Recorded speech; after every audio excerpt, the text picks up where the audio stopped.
दोस्तों, ये प्यारी सी जो पिक दिख रही है ना, यही वो लाडली है जिसके बारे में मैं अक्सर बातें करती हूँ। ये उसकी बचपन की पिक है। ये इतनी खूबसूरत थी और इतनी बड़ी बड़ी सी आँखें, इतनी गोरी थी कि पूछो मत। और जैसे छू लो तो लगेगा कि मैली हो जाएगी।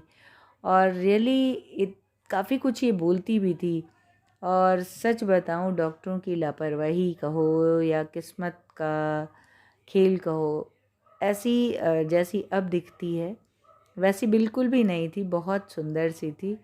और कलेजा मुँह को आता है ना जब कभी पुराने दिनों की तरफ सोचो, तो सच में लगता है कि दिल जो है खून के आंसू रोता है। और इतनी प्यारी थी, इतनी क्यूट सी थी कि मज़ा ही आ जाता था देख के। रियली माँ का कलेजा जो है इतना बड़ा सा हो जाता है। और हर माँ तो वैसे भी चाहती है कि मेरा बच्चा खूब स्वस्थ, खूब मस्त, खूब व्यवस्थित रहे। और खैर, आइए देखें।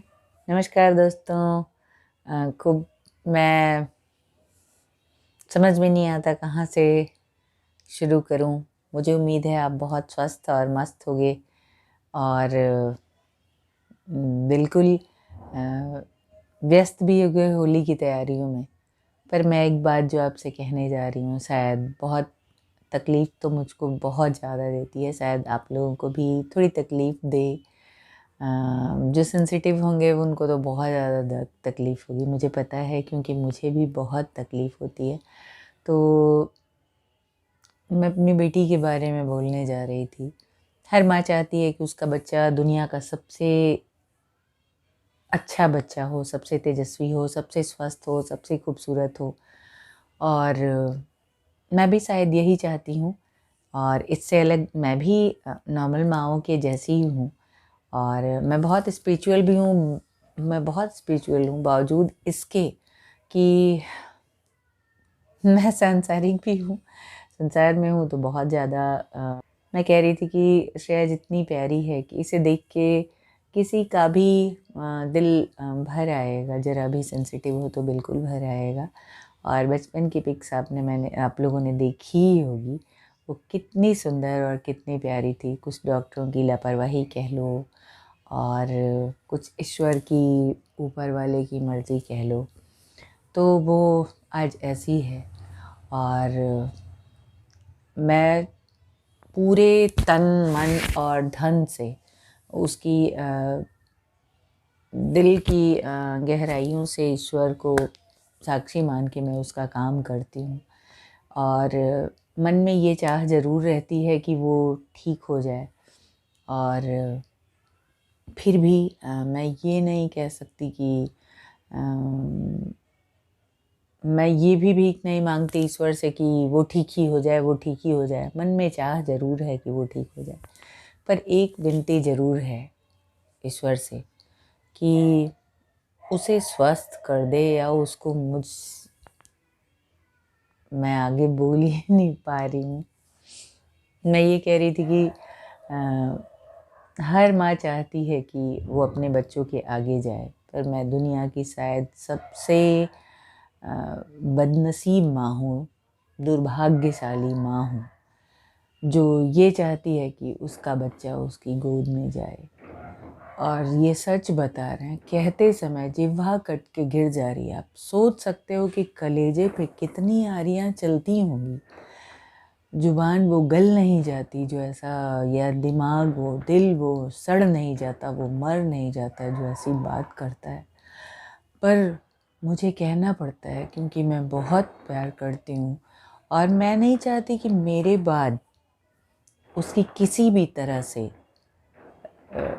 फजीहत हो। हालांकि उसकी दिदा, उसके पापा बहुत प्यार करते हैं उसको, पर उसकी बात जितना मैं समझ पाती हूँ, शायद मुझे लगता है कि कोई नहीं समझ पाता। और दूसरी एक और बात है कि मेरे अलावा वो लाडली जितना मुझसे अटैच है, दुनिया में किसी से इतनी अटैच नहीं है। वहाँ उसे अपने पापा, उसका मतलब अपने जितने लोग हैं वो सारे चाहिए, पर मेरे साथ साथ चाहिए, मेरे बिना नहीं। तो मुझे लगता है मेरे बिना वो बहुत ज़्यादा तड़पेगी, बहुत तकलीफ़ में रहेगी, कोई उसकी बात नहीं समझ पाएगा। अगर वो ठीक नहीं है, होती है, नॉर्मल नहीं होती है, वो बोल नहीं पाती है, तब की बात मैं कह रही हूँ। ठीक, ईश्वर की अगर कोई मिरेकल हो जाए तो और बात है, फिर तो ईश्वर उसे मेरी भी उम्र दे दे।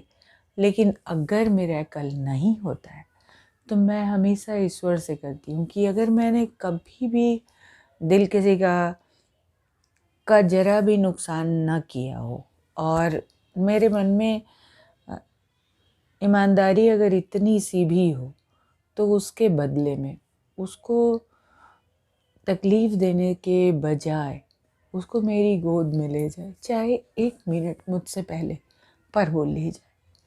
तो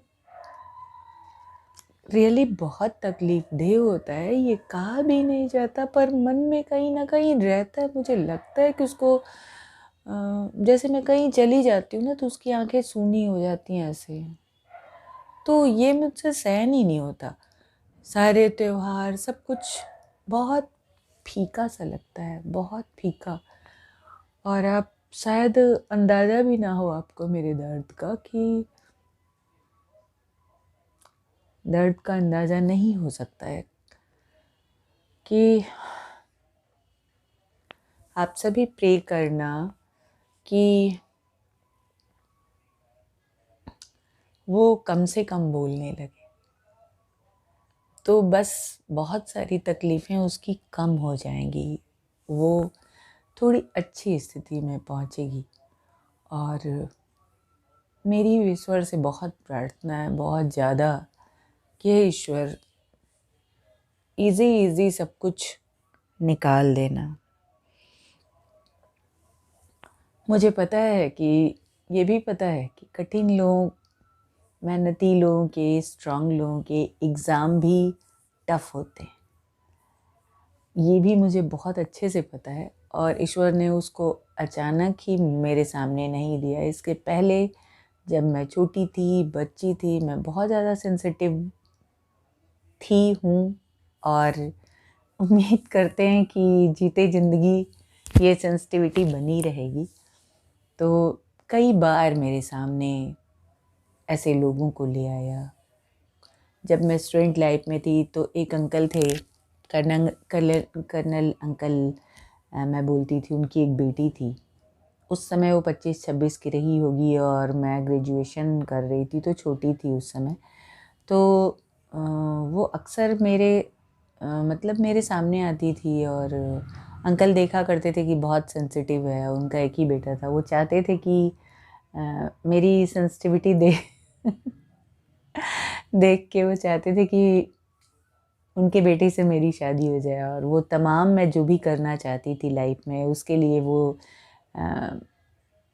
मुझे बहुत मोटिवेट करते थे, बेटा कर लो, बेटा ऐसा करना, बेटा वैसा करना। लेकिन मैं जानती थी उनकी मनसा, जानती थी, बुरा भी नहीं था ऐसा उनका सोचना, क्योंकि हर आदमी चाहेगा कि अपने बच्चे को सिक्योर करना चाहता है। और तब मैं और सारे बच्चे देख के उनको बड़ा अजीब सा, मेरे साथ के और भी बच्चे जाते थे उनके यहाँ खेलने, बैडमिंटन खेलने हम लोग जाते थे, रिटायर्ड फौजी थे। तो बहुत ही ज़्यादा मतलब मुझे याद है कि सब बच्चे अजीब सी नज़रों से उनको देखते थे, उस दीदी को जो मुझसे बड़ी थी। और मैं बहुत सेंसिटिव हुआ करती थी उस समय भी, उनके साथ लगती थी और सब लोग उनसे डरते भी थे थोड़ा थोड़ा।